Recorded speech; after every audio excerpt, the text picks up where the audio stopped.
এই তালিম আস্তে আস্তে পরম্পরায় আমাদের কাছে এসেছে আমানতের দায়িত্ব।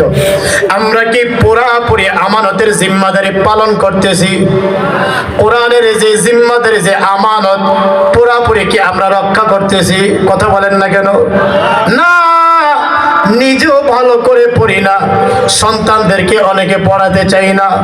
কোরআনকে, এটা আল্লাহর মহাগ্রন্থ কোরআন, যার মাধ্যমে দুনিয়াতে মুক্তি মিলবে, আখিরাতে মুক্তি মিলবে, কিন্তু না, আমরা আমানতের জিম্মাদারি কিছুই আদায় করতে পারি নাই।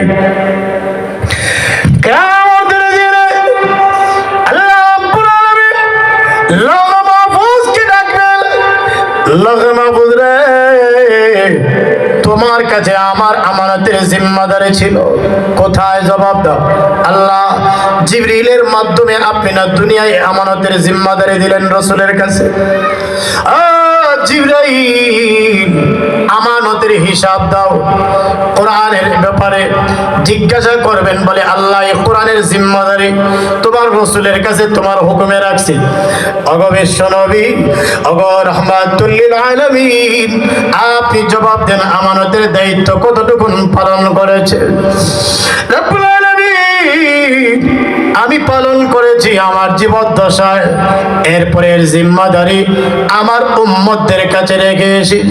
এর উম্মতে মুহাম্মদীরা, তোমরা জবাব দাও, ও উম্মতে মুহাম্মদীরা, কোরআনের আমানতের জিম্মাদারি কতটুকু আদায় করেছো?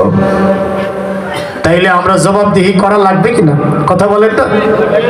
হ্যাঁ, ঘরের আলমিরাতে কোরআন সাজানো, পড়ে না, ধরে না, ছয় না, পাশে মাদ্রাসা সন্তানকে দেয় না, দিন শিখায় না।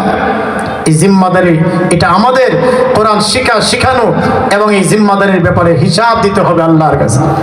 এর উম্মতে মুহাম্মাদিরা, জবাব দাও, জিম্মাদারি কতটুকু পালন করেছো? কোরআনের আমানতের জিম্মাদারি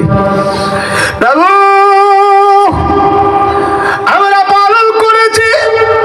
অনেক উম্মতেরা জবাব দিবে, আর অধিকাংশ উম্মতেরা জবাব দিতে পারবে না, আটকা পড়ে যাবে, জিম্মাদারি আদায় করে নাই যে আটকা পড়ে যাবে।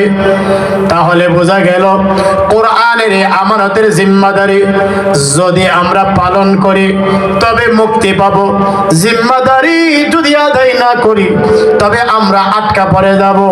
কোনো না কোনো ভাবে যদি আপনি খেদমত করে থাকেন, এটাও ইনশাআল্লাহ কাজে আসবে। আল্লাহ কোরআন আপনাদের জন্য সুপারিশ করবে ইনশাআল্লাহ।